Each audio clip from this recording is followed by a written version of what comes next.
Hello guys, welcome to my channel, Christine Salvanera. For today's video guys, ipiplex ko lang yung gawa namin napakalaking aquarium.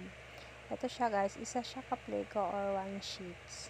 Ang ginamit namin dito is tempered glass na ang thickness niya ay 1/4. Tingnan nyo guys, napaganda. Kung mapapansin nyo guys, yung mga isda ni customer is magaganda. Ang pangalan pala ng isda na yan guys is tetra, iba't ibang kulay. Hindi na siya lumalaki guys, ganyan na siya kalaki. Yan guys, napakaganda tingnan. Diba? Napakaganda niyang tingnan guys. Tsaka yung ano niya guys, ibabaw niya is pinakustomize ni customer ng cabinet. Ayan guys, cabinet yung nasa ibabaw niya. Tapos sa ilalim ng aquarium niya is yung filter niya. Pinakustomize niya din. Pero hindi na kami gumawa nun guys kasi ang amin lang is itong aquarium niya.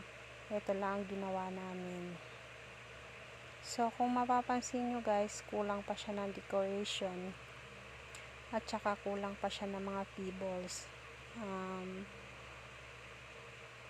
Nakamonitor lang kami dito guys kasi baka tumaga siya. Malakas kasing impact niya kung sakaling maano siya guys, mabiak or whatever ba.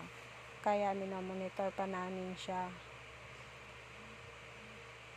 Ayan guys, hanggang dito na lang. Kung nagustuhan nyo, please like, comment, and click that notification bell para lagi kayong updated sa aking mga videos. Thank you!